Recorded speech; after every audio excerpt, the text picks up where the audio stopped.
Hello, everyone. Today, I'm very happy to have my good friend, Fred Chen here. He is laboratory director of a food science company. And most of all, he is a husband, a father, and a man of faith, and love to explore in remote area. Welcome to Pathforward, Fred. Thank you. Good to be So, here. I just want to ask you first. Yep. Last time when you explore some remote area, what island you stay for a week? They just a seaplane just drop you off, and then you just stay for a week or something like that. I remember one time you were mentioning about that. That might have been the Queen Charlotte Islands, or Okay. maybe the northern tip of Vancouver Island. Oh, somewhere like that. Yeah. Although it's dating myself because the Queen Charlotte Islands are now called Haida Gwaii. So that was quite some time ago. Okay. But like the seaplane just dropped you off, and then like when you come back, hopefully it's still there. Anyway, so let's just come back to it a little bit. I just want to change the topic to talk about like your current position a little bit. So you are the laboratory director of a very large food science company in North America. Mm-hmm. So what kind of revenue is your lab generating right now? My location, For your location, somewhere around 16 to 18 million US dollars a year. Okay, 16 to 18. Okay.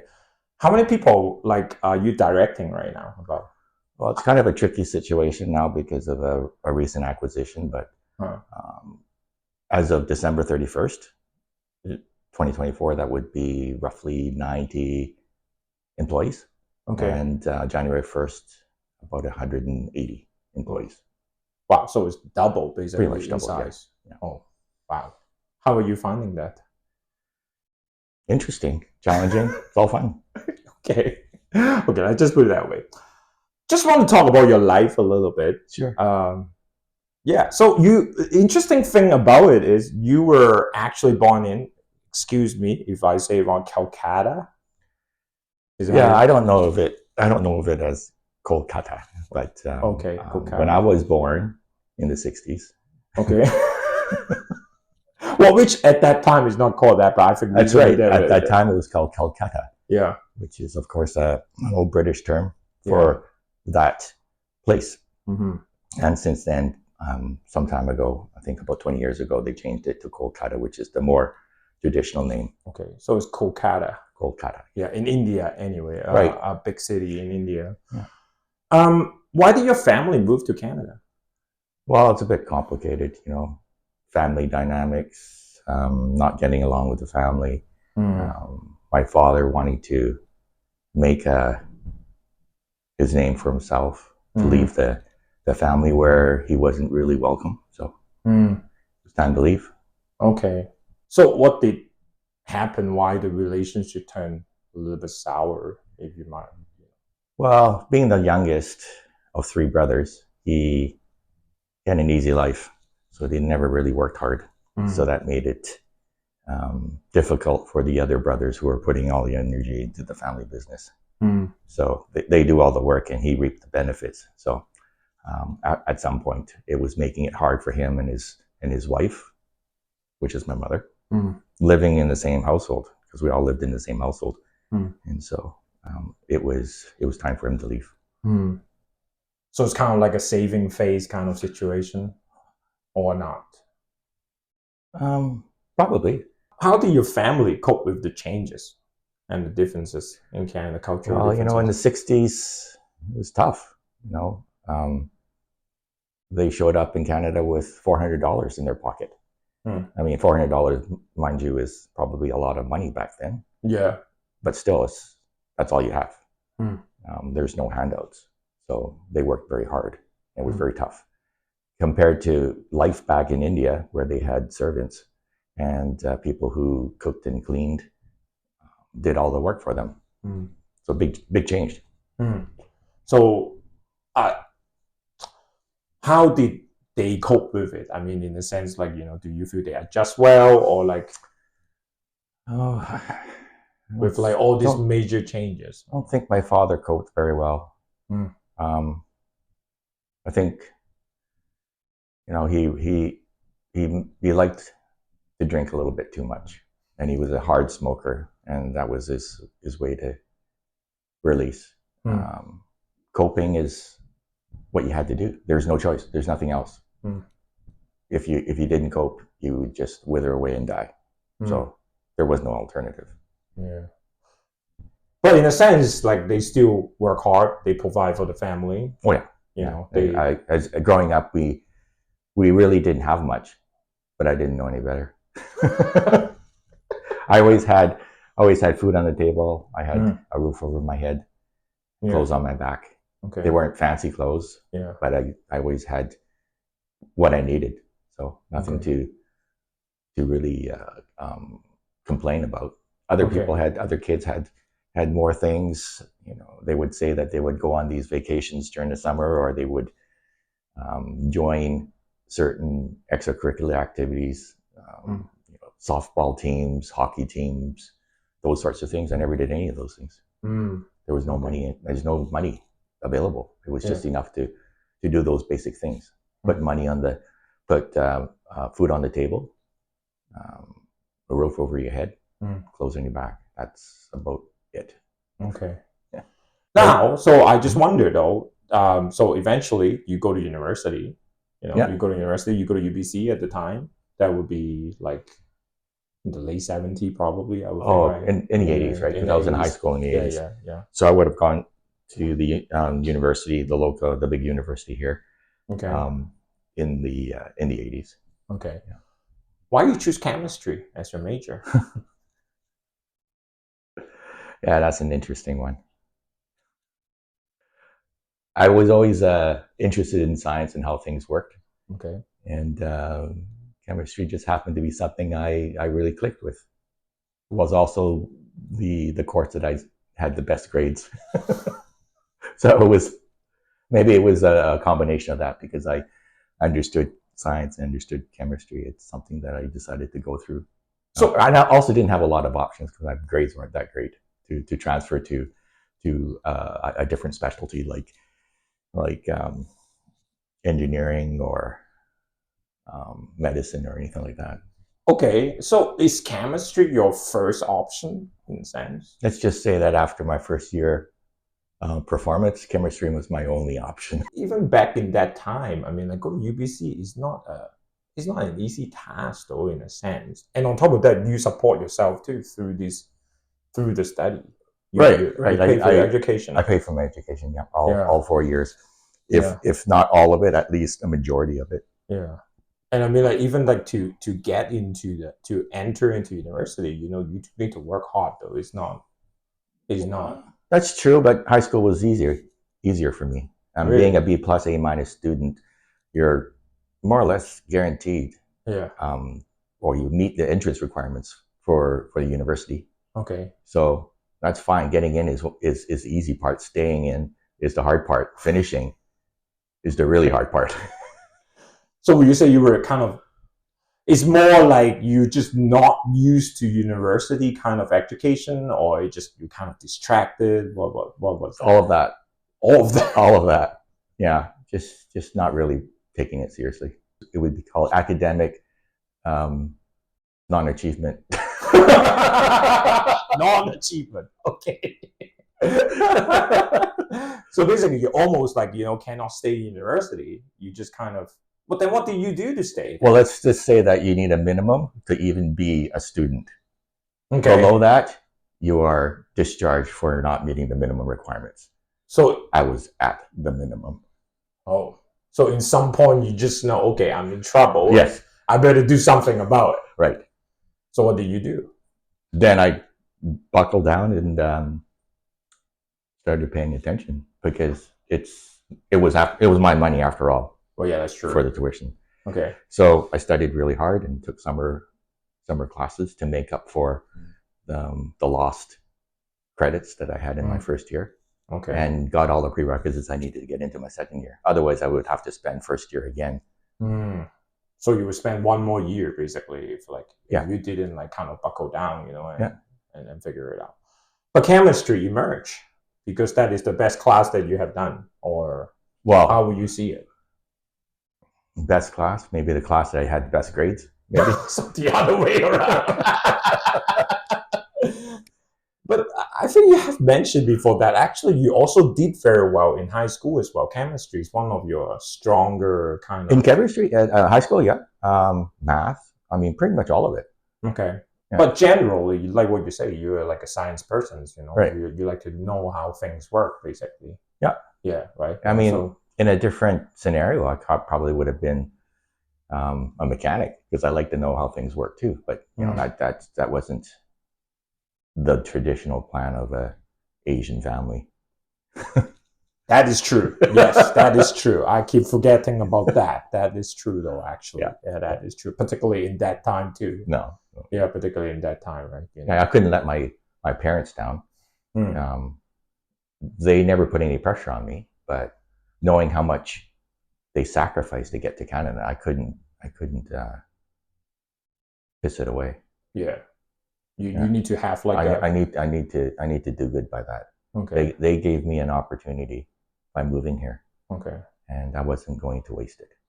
So you have to get a respectable job, at least in their point of view. Well, I don't think the job was something I was thinking about when I was going to university. It was just getting through and being able to come back. Come back and then have something. Yeah. All right. Let's move on to talk about your career. I know you keep saying, career is nothing interesting for you, perhaps. Something like, you just gotta be like, it's a regular thing, day to day. The career? I think that term is used by people who identify themselves by their job and what they do. Okay. But you don't find that that's you? No, not really. Not really. Not really. Well, I'm not saying that you take the job lightly. Yeah. Be serious and do your best. But it's not your number one. But to call it a career, I don't identify myself as a lab director. You mentioned earlier in the introduction, a father, a husband, and a man of faith. Those are the things I identify with. Nowhere in there does it say identify myself as someone who is in a leadership position in sciences. That's true. That's true. Right? But interesting enough, though, even though you say that, though you say this is perhaps not the center of your world, let's put it that way. There are other things that is also very more important in your life. You actually are very good at your job, I would say. Okay. Because you seem like you're not sure. I'm talking about your career. Okay. Because the thing is, you start your career as a technician, which is kind of like an entry job for a lab. Not the guy who, not like maybe not the person who clean or anything, but still, right? Being in a lab, that would be like kind of like the entry job. And you climb all the way to be a VP, a vice president in one point, right? I know, Not in this current job. Not in this current job, but one point. At one point in my working professional life, yes. Yes. So you did go up to like a vice president. What do you think is your key to be successful in the corporate world? How did you get noticed by your superior? Well, always do your best work. Work hard. Communicate. Let others know what you're doing. Network. Understand who can help you and understand who can hurt you. Okay. And work with the people who can help you. Okay. So I just want to zoom in a little bit. When you say communicate, what do you mean by that? First of all, communicate with whom? Well, no one's going to know what you're doing unless you say something. Okay. Right. So who would you talk about with this kind of thing? Who would you talk to with this sort of thing? Obviously, it's like in a work situation we're talking about. Right. You talk to the people that want to listen. So you can identify those people. Sure. I mean, if you deal out a certain skill set, you would know that there are people who are truly interested in others and others not so much. Okay. And you also say network, though. But network with whom? I guess that is the first question. Do you network with like someone in your company or someone outside of your company? Well, as I mentioned, you network with the people that could help you. So that would be someone in your company. Yeah. So you look at people that you network with people that can help you. You network with people that can connect you to other people who can help you. Okay. And you stay away from the people that can't or hurt you. Okay. Where do you want to go after a few years? You're working in as technician, you get into day to day, you kind of get used to your position, you know what you're going to do. Like you're in the sense that you kind of feel like, okay, well, I'm very comfortable, or I don't want to be, like, I don't particularly enjoying it, or what was the reason for you to kind of want to move somewhere else, or like go to like another position? Opportunities. Mainly just opportunity. Opportunities, yeah. Yeah, you just see different opportunity. Yeah. There's no opportunities in the company that you're in because it's top heavy, or there isn't a lot of turnover. Then you just look somewhere else. Okay. And that's the other thing interesting I find in your career is actually after your first position, most of your position is sales related or managing related. A lot of them, you're project director, or like you're running a sales team, or you're like being the executive of some kind of company, running the company. Yeah. It's very like human related. It's like a lot dealing with a lot of relationship. It doesn't sound like a lab technician. And maybe that's why I didn't stay in that role, right? Okay. Because inherently, that you need to find something that speaks to you, that's more suited to your personality, your character. But you do know that, even right at your first job, after a few years, you kind of feel like, okay, well, that's seemed to be fit me a little bit better. Well, I'm an introvert by nature. Okay. So I don't really like talking to people, or I didn't. But you don't seem that way. I know. It's come a long way. Okay. But you're not going to find those opportunities if you don't open your mouth and network, and that's not going to happen to introverts. Okay. So I don't have enough talent on my own to make new things like Steve Jobs. Make a new position of Apple, for yourself, or and Zuckerberg with Facebook.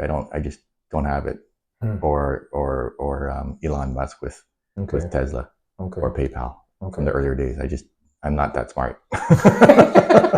But you do see that as an opportunity. If you do see that if you open your mouth, do more sales type or more relational kind of thing. Yeah. More related to managing or like executive, there's more opportunity for you. You do see that. Sure. Yeah. Okay. Well, then let's talk about networking, because you mentioned that is one of the important things.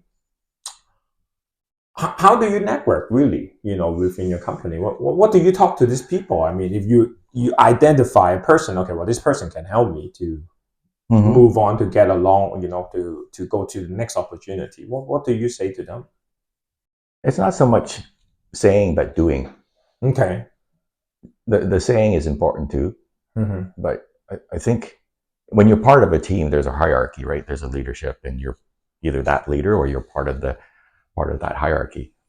And the objective of the team is to be successful. So you look and say, what do I need to do? What do I need to contribute to make the team successful? Okay. So at the end of the day, it's also about important thing is to show your ability that you can be a good team player and help the team to go forward. Right. Okay. But at the same time, it is like what you say, it's important to tell people what's your intention as well. Right. Right. And to communicate. You can't do this by yourself. Okay. Otherwise, no one will know what you're doing. Okay. This episode is brought to you by JW Music Studio.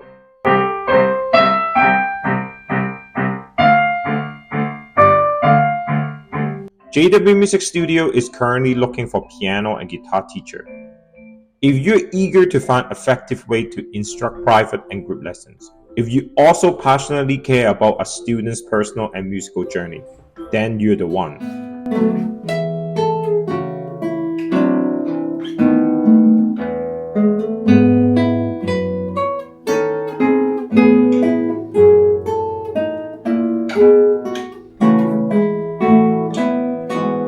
Please email your resume to jnwmusic@yahoo.ca.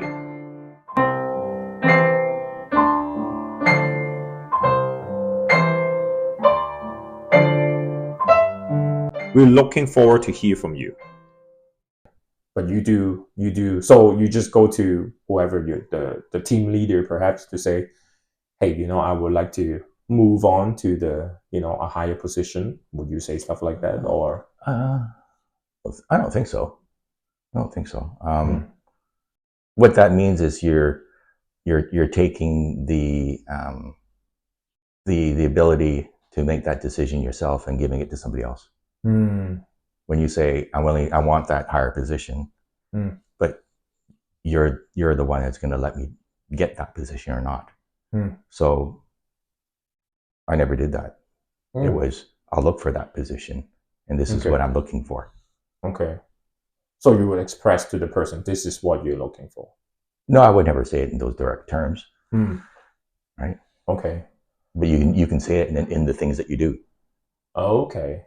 But you do express your intention. So if you want a higher position, do the things that the higher position does.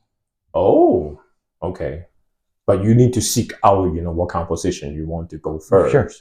And then you just kind of show that you have the ability to get into that kind of position. Then do you need to talk to anyone then, in a sense? Or? Sure, you can't do it alone. Okay. Effective leaders don't do anything on their own. That's true. Yeah. So you do need to also express your intention too. Sure. In many different ways. Can you give me an example? I don't know. It's not. You don't do it in one sentence. It's for sure. It's not something like that. It's like I said. It's in your actions. Okay. Your intentions are expressed in your actions. Okay. And do you find generally the team leader would notice that, hey, Fred is working hard, and he seemed to have the ability to take this opportunity? Well, it's that, and also you also want to lessen the workload of your team leader as well. Okay. Right? Yeah. Because the less work your team leader has to do focusing on you, the more they can focus on other things that are important to them. Okay. Then let's move on a little bit. Since we're talking about network, what is your key to build relationship as a leader? So you're a manager. How do you build relationship with the people who you manage, and also as a salesperson too, right? You have to face your client.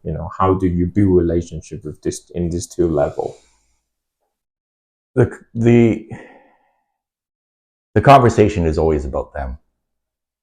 What's important to them, whoever it is, okay. and to understand what interests them. It's not about you. Okay. So even for the one that for example, technician working in your lab, that is also a conversation that you would have with them. Sure. So if you can make a conversation always about the other person, okay, the better you'll be able to connect with that person and understand what their wants and needs are. Okay, and then that will be easier for your job too. Right. Let's say you have a client, you know someone's looking for new kind of food testing, and you try to approach this client. What will you ask them then? Make sure you do your research. Find out all you can about the company and the key decision makers. The people that you're going to be meeting with. Okay. Find out what their pain points are.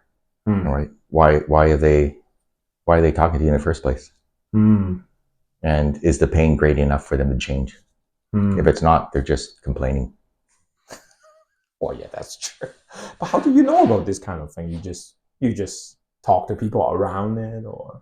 Well, I've read lots of leadership books. I can't recall all of them, but I read a lot of leadership books. Haven't picked one up in a while, but there's lots of concepts on how to network, how to understand people. Yeah. Okay. So those kind of things helps you to talk to your client and all everything. Yeah. But at the end of the day, it's still the important thing is to know what they need. Basically, that's what you're saying. What's important to them? Okay, what's important to them? You don't know what they need until you ask enough questions. Okay. But would you just like jump right in and ask them that question, or you would like? No, it's got to be casual. Otherwise, Okay. it's creepy. That's true. That's true. Okay. But that's also challenging. No? How are you going to like open a conversation with this sort of thing? I mean, like, this is challenging too. Yeah, it can be. But I mean, like, the first thing you want to know is you want to understand about the person. Why are they here? Do they live here? You know, do they have a family? What do they do for a living? What do they like to do when they're not working? Those kind of things. Yeah. And the more things you get involved in, the more you can connect with them, and the more people you talk to about their profession, the more you understand that profession. So the next time you talk to someone in the same profession, you can relate to them. Yeah. Right. Yeah. If you don't know anything about dentistry, how can you talk about teeth? Dentistry? Yeah, we talk about teeth. Yeah. Right. Yeah. Right. But if you can identify the tooth by their name, by their number, which I can't do. I'm not even sure what a bicuspid is. Yeah. But if you could, then you can relate. It's about relating. Like, how well can you relate to somebody? Okay. Were you good at it right away, or it take you some I told time? you I was an introvert. I know, you still laugh. Yeah, well, I cannot believe it still. I mean, yeah. But you do have a process, basically. You basically what you're saying is like you go through a process until you get better at building relationship with like whoever. Yeah, I think because there's nothing really to lose. If the person doesn't want to tell me, what have I lost? Yeah, that's true. Pretty much nothing. I have everything to gain, very little to lose. Okay. I'm not talking about myself. Yeah. Talking about the other person. Okay. And asking what's important to them. Okay. So if they don't want to share, then no loss to me. It's okay. It's okay. Well, then I'm sure there must be rejection somewhere along the way, and you find that's okay. Well, it depends. Yeah. I mean, what are they rejecting? They're not really rejecting me. They're just not answering. They're not sharing. Is that a rejection? No. It's not like I'm trying to sell them a candy bar. So that's not your initial, like that's your. I'm not trying to sell them anything. Okay. Right? Yeah. I'm not doing a sales pitch and say, talk to me because I have this thing in my back pocket or this service that I want to sell you. That's not my intention. My intention is to understand what's important to them. How long were you between jobs, at that point? Like from that last position until this position, how long? I wouldn't count being between jobs as your true measure. I count when you actively start looking. So you were not actively start looking? Well, I was, but there's different levels, right? There's sort of just testing the waters and seeing what's out there. And then there's, I better start looking seriously now. Okay. So that's when I start counting, is when you're serious. Okay. Were you worried at all or no? Oh, there's always a bit of worry. The uncertainty is always troublesome. Okay. Discouraging sometimes. Right? Yeah. But eventually you find this position. Yeah, eventually. Yeah. And you seem to fit in anyway. I think you seem to really fit in. Well, and I mean, it's very different too, right? The last one is like, you're kind of directing where the company goes. Yeah. And this one is more like you're managing, because, you're like one of the employee of like all these people too, right? Sure, yeah. Yeah. This company's fairly large, so there's lots of layers above me. So, and I'm fine with that. You're fine with that. Yeah. Title never be an issue for you. No, not really. You don't really care. No. But you just, as long as it doesn't kill you, you're fine. It pays you well. Yeah. Pays me enough. Yeah, pays you enough. Yeah. It doesn't kill you. It doesn't doesn't drive kill you me. crazy. right? You're not Yeah. working with a bunch of crazy people. And around 2000, you were a technical specialist for Canadian government agency. Right. You were an instructor Mhm. in a post-secondary institution. Right. Special project manager as well for laboratory, I think. I think I was doing all three of those things. Yeah, you were doing all three of them in the same time. That sounded like, first of all, how did you do that? Well, because like, I understand that the teaching job is in the evening, right? Right. So Part-time, right? Yeah. If I recall, it was 2 nights a week. Tuesday, Wednesday, I think. Okay. Yeah, that was like 25 years ago. About. Right. Yeah. 3 hours a night. So Okay. 6 hours a week. So that's obtainable, achievable. Okay. And how about this like technical specialist? And it was a government, like for a Canadian government agency too. So it required you to travel and all that thing. Right. So we partnered with another company that actually had the contract. Hmm. And they didn't have the skills to teach or consult in that area. Okay. So they partnered with the company I was working at. Okay. And so they were looking for certain individuals that had that knowledge set, which I had. Okay. Others in the company did as well, and they also did it. And Alright. so I was not the only one. There were 2, maybe 3 of us that took different training modules and provided ISO training in a variety of Southeast Asian countries. So we were contracted out.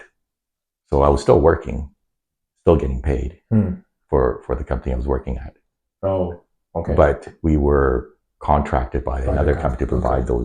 those services. Yeah, okay. So when I went and did that job, I would be paid my regular salary, but also I'd be paid a stipend for going. So many dollars a day, Okay. that sort of thing, or certain allowances, meal allowance, travel allowance, that sort of thing. And it was a good time in my life to do that because I got to travel to Southeast Asia. Yeah. Okay. So go to some places I haven't been before, which was rather interesting. Yeah. Okay. How did those opportunities come about? Like, did you seek for it, or they just look for people and you raise your hand, or how does that work? Do you remember? Yeah, I think, and we're going back 25 years or so. Yeah. It was more like, how come you get to do that? What do you mean by that? Like the guy who's doing it. How come you get to do that? Okay. How do I do that? Oh, who should I talk to do that? What are they looking for? Really? So you actually ask people about this kind of question, like, well, why you can go overseas and work? Yeah. Okay. And they answer you. He said, yeah. Really? They just answer you and say, hey, yeah. No, it was the owners of the company that was it. Okay. So why is that person who's my colleague in the company get to go and I can't? Okay. So what did he say? I can't remember. You can't remember, but basically he said you can too. Yeah. Okay. But you just basically you seek out this opportunity. Sure. Like what you go back to what you say, you communicate about what your intention is. But then again, if you're missing some things, get that skill. Get those skills. So you do ask this question too? No, I didn't. I just looked at what the other person was doing, who was more experienced in that area than me. Okay. And said, what are you doing? What are you teaching? What are your materials? How are you delivering it? Who do you talk to? Okay. So you communicate with like your colleague. Right. It wasn't, I want to do it. Like it was, how do you get those skills to do that? Okay. And once you start asking those questions and start gaining those skills, someone's going to ask, why are you doing this? Oh, really? Yeah. So at the end of the day, it's still about like your performance. If you do certain things, people would notice you. Well, nobody wants to send a consultant doesn't know what they're talking about. Well, yeah, of course. That's a very bad idea. That's a very bad idea. How about the teaching job, though? How about like the teaching job? How about the teaching position? Came about the same way. Oh, really? Yeah. So you do find that you do want to like get into like a teaching. Well, I haven't done it before, so why not? It's a new experience, new skill. Okay. What do I need to do? Oh. But stand up in front of 30 students and do public speaking. Sure, okay. I love that. I know I don't. So, but it's a new experience. It's a new experience. But who did you talk with? I mean, so your colleague was doing the same thing as well? Talking with the owners of the company, the same company I was working with. They were really good to me. Okay. They had a large network of professionals that did a lot of different things. Okay. But they themselves can do a lot of it themselves. Okay. And they were getting to a point where they were ready to exit within a few years, 5 or 10 years. They're already looking at exiting the company.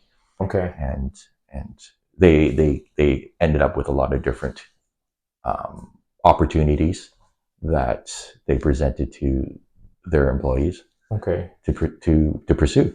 Oh. So that teaching gig in that college was one of them. The other one was the consulting job in Southeast Asia. It was through their network. Oh.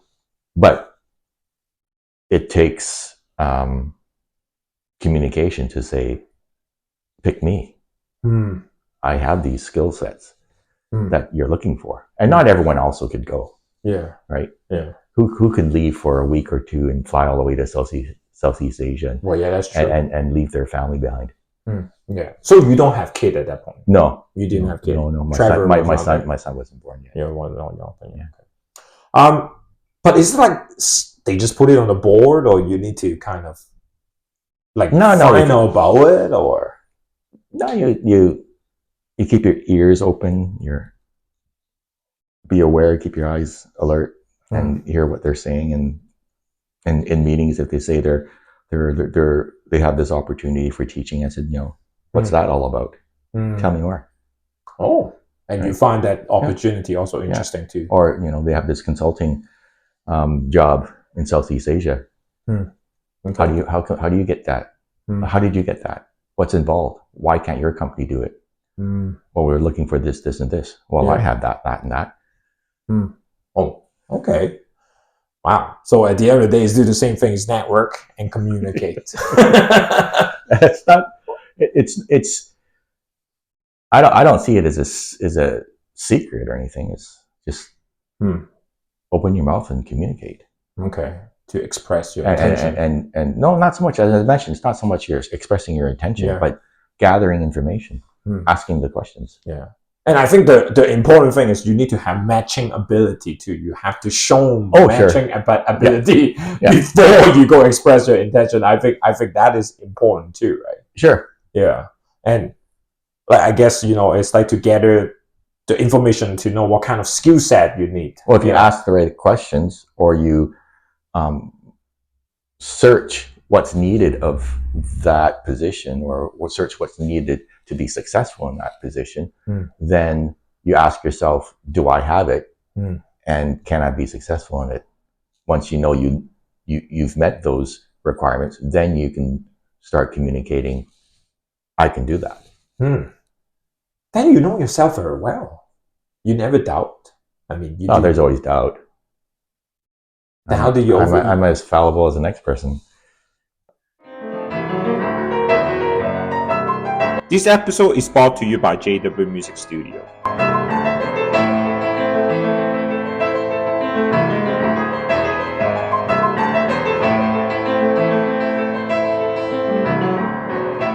We offer piano and guitar lesson in both group and private setting. Group lesson is a great way to ignite a student's musical interest.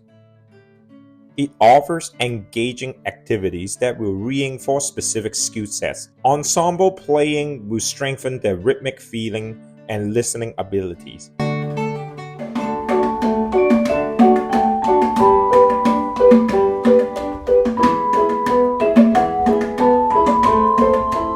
Most of all, they will experience the joy of making music with others.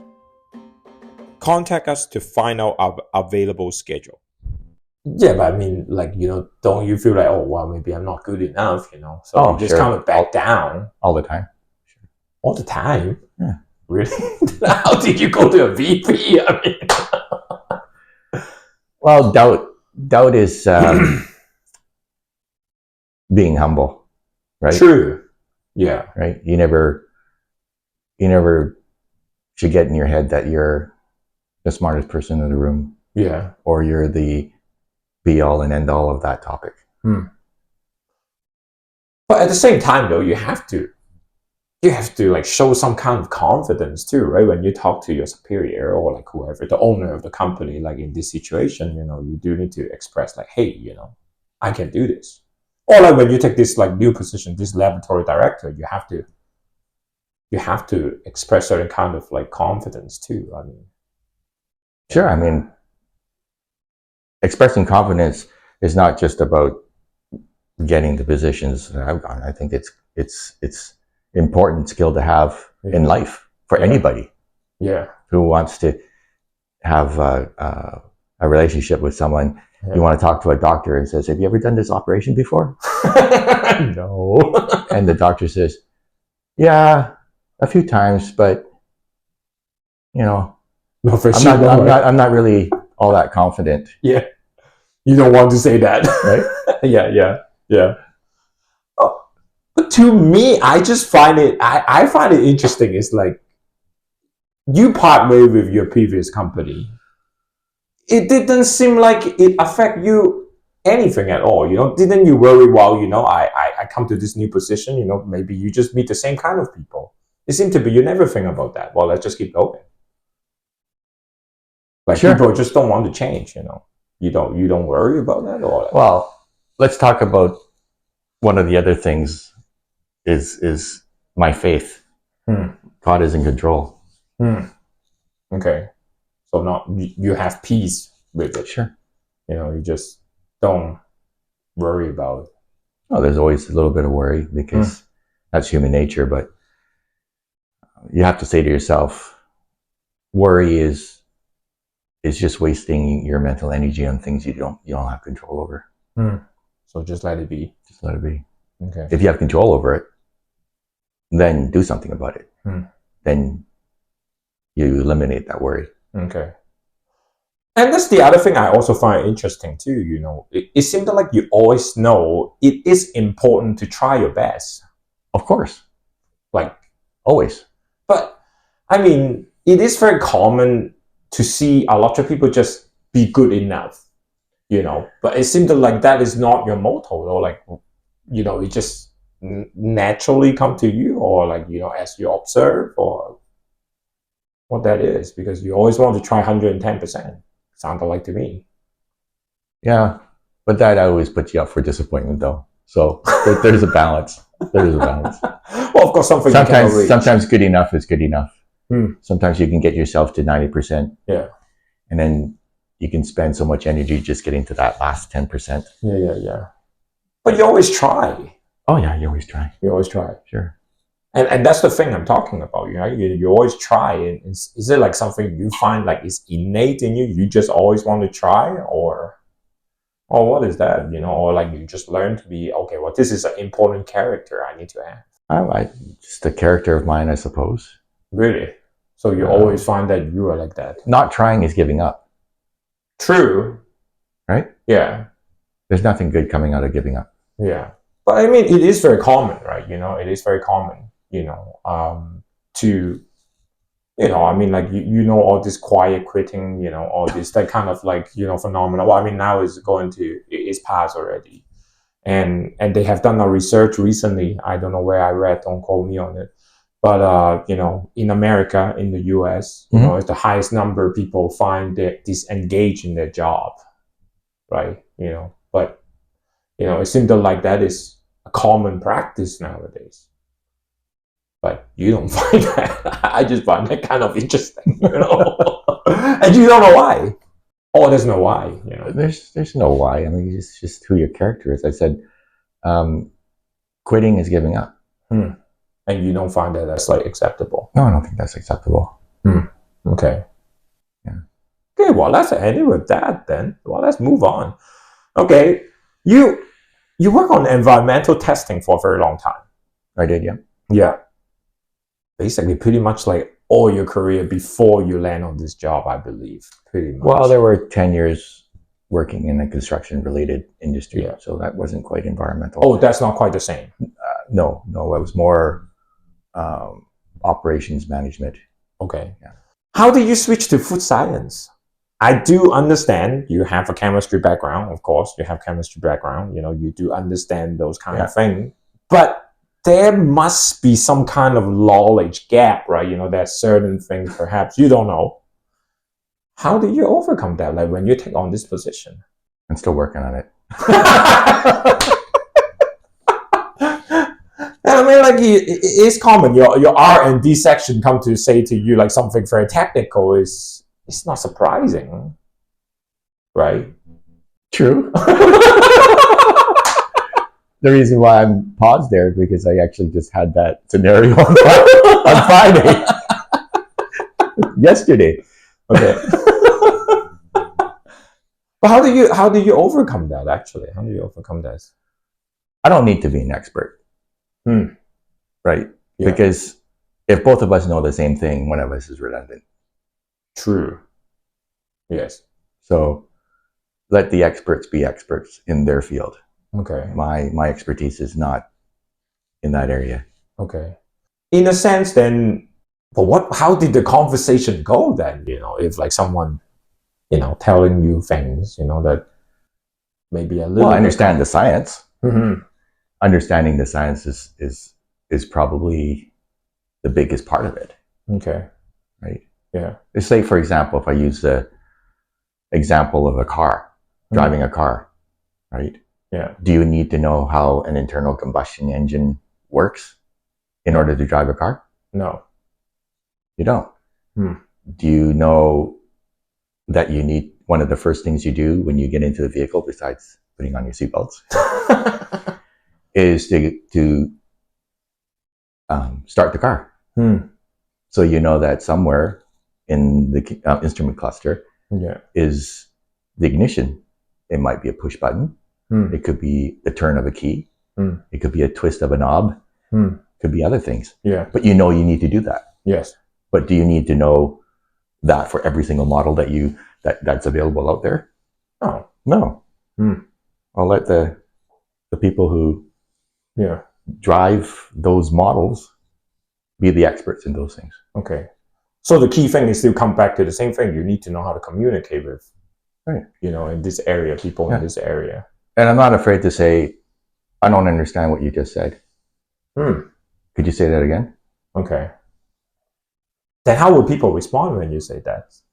I make it clear that I'm not there to take over their job. Okay. Their job is their job, and I have a different job. Okay. I can't do your job, and you can't do my job. So let's help each other. So like it's like the relationship that you build, and then like the trust that you have with trust each is other. important. Trust is important. Trust is important. Accountability, transparency. You just mentioned you manage 180 people. It's impossible to talk to all of them. I mean, was it 180? Somewhere around there, maybe. Yeah, it's going to be gradual because it's a gradual integration.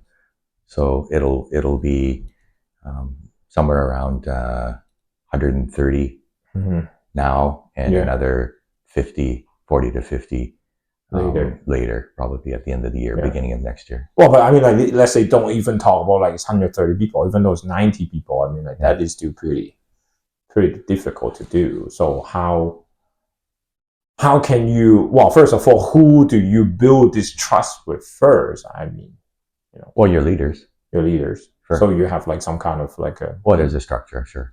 Okay. So you have people that report to you and people that report to them, and so on and so forth. Okay. Yeah. So those are most important people that you have to communicate. That's first. Right. Okay. But I communicate with everybody. Okay. I know everyone in the company by their first name. Okay. Okay. So you can like point out the people. Sure. Like, hey, you're so and so. And you do find that it's important, to know these people. No one wants to be anonymous. Anonymous means that you're not that far from being insignificant. That's true. And no one wants to feel that way. Okay. Well, at this point for you, what is success in life?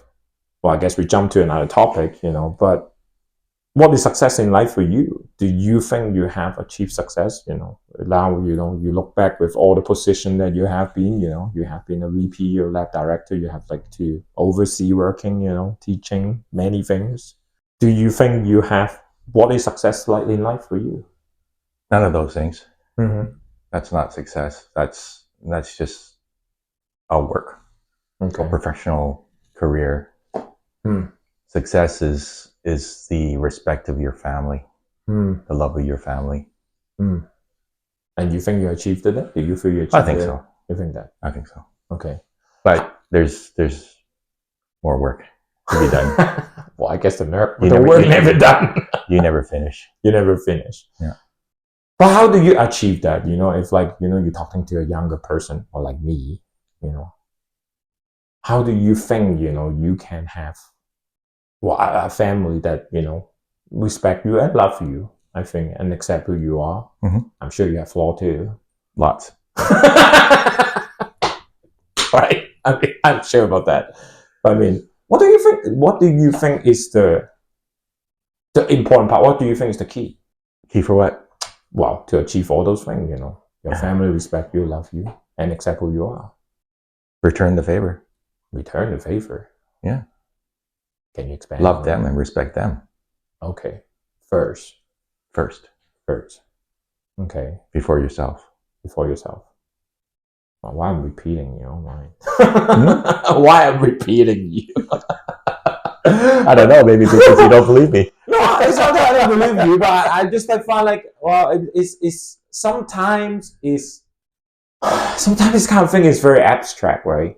It's very abstract. What do you mean by you love a person? What do you mean by you respect a person? That is, particularly sometimes when does that mean you love a person means you do whatever they say? No, of course not. Of course not. Here we go. Yeah. Right. But then at the same time, they may not agree with you for what you do. Right. Then what do you deal with it? That's why I'm kind of like, well, it's not that I don't believe you. I understand what you mean. But, I just kind of feel at the same time, can you expand on it a little bit? Okay. It's about understanding what they need. Again, understanding what their wants and needs are, what's important to them. Again, it's coming, like what I said about communicating and asking questions about what's important to them. In the business and professional world, you need to do that at home too. It's not always about you. Yeah. Well, I think it should be never about you, actually. Well, sometimes, I guess. Well, maybe on your birthday it's about you. But you will do that with your son too, even though when he was small. Yeah.